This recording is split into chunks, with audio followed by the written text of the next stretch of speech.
The resultant of a parallel system of forces must have the same or equivalent effect as the parallel system. Resultant force must be equal to the sum of the parallel forces. The sum of the moments of the forces about any point must be equal to the moment of the resultant force about that same point. If we consider the system of parallel forces shown here in Figure A, F1, F2, and F3 with moment arms R1, R2, and R3 measured from the origin point O, the resultant of this force system must produce the same effect as the original force system.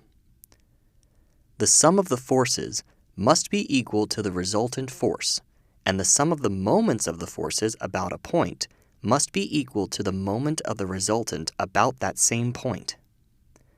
The force system at right is the resultant of the force system in Figure A.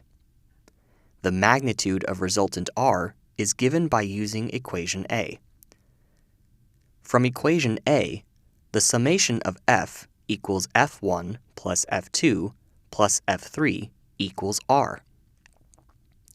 The summation of the moment about point O equals F1 R1 plus F2 R2 plus F3 R3, which equals the magnitude of resultant R. The location of the resultant from point O is found by using equation B. The magnitude of R equals F1 R1 plus F2 R2 plus F3 R3 divided by F1 plus F2 plus F3. Not all parallel force systems have a simple force as the resultant.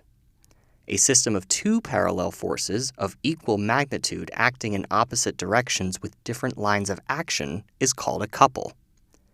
The couple does not have a single force as a resultant. Let's look at this example. For the parallel force system acting on the rod in Figure A, determine the resultant or equivalent force. First, we want to find the magnitude, then the position of that force. The magnitude will be the summation of these forces.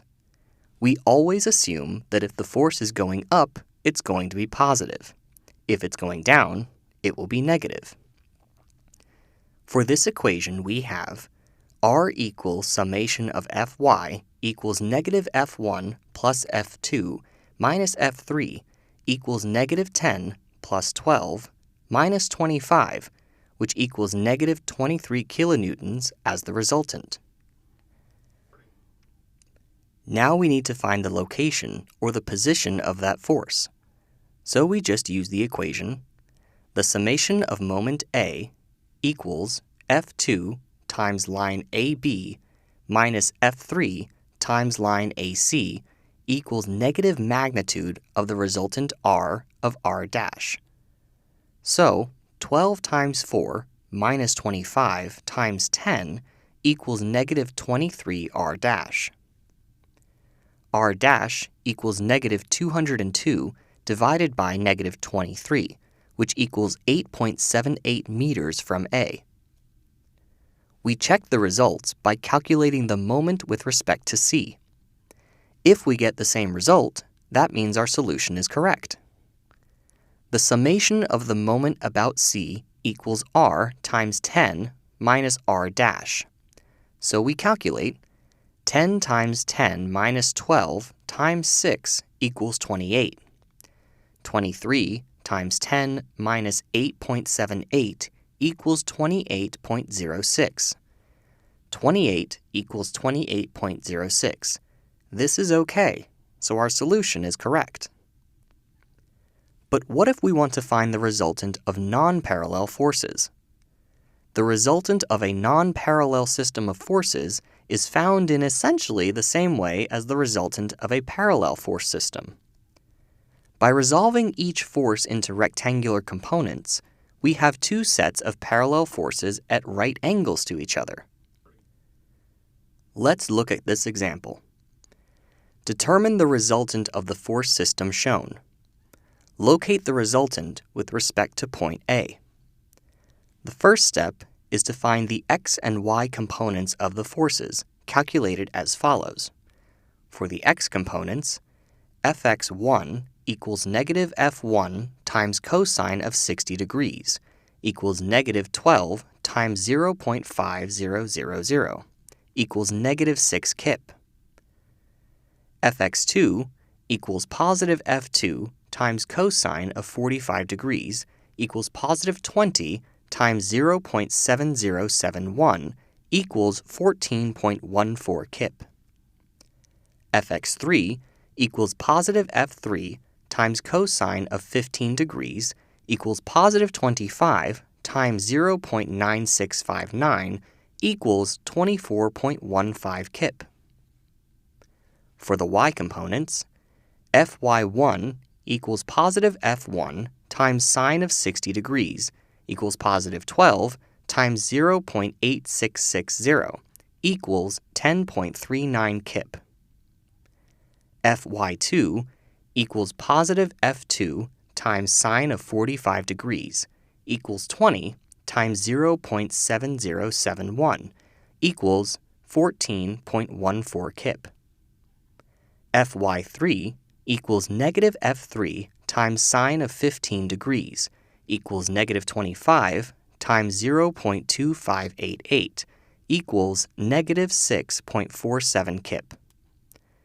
Now that we have all of our components, we draw the free body diagram that shows all the force components. Our resultant should have a location, an angle, and a magnitude.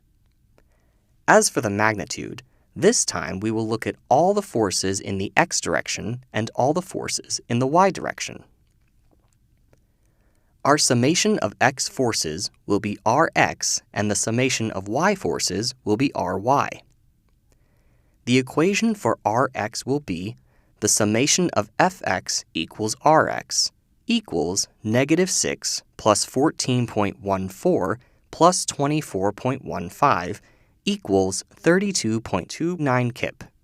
The equation for Ry will be the summation of Fy equals Ry equals 10.39 plus 14.14 minus 6.47 equals 18.06 kip.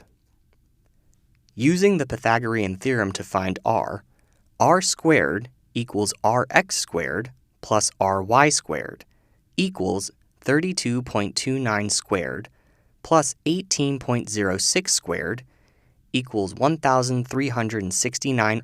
R equals 37 kip.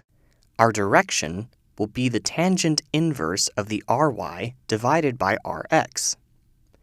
18.06 divided by 32.29 equals 0.5593. Our angle is 29.2 degrees. Now we can write that our resultant is 37 kip with an angle of 29.2 degrees. But we still need to find the location with respect to A. So we will take a moment around A for the resultant. The summation of moment about A equals ry x bar plus rx times 0. The equation will be ry times x bar equals 18.06 x bar. And we equate that with our system here. So the moment in this system will be 6 times 8 plus 14.14 times 10 minus 14.14 times 8 minus 6.47 times 10 equals 11.58 kip feet. The next step is that we are going to say both moments should be the same. So the 11.58 kip feet should equal 18.06 x bar. From here, we should be able to find our x bar by calculating 11.58 divided by 18.06, which equals 0.641 feet. Here we can now say that our final resultant will be 37.0 kip with an angle of 29.2 degrees, located 0.64 feet to the right of A. Now we can draw our final answer.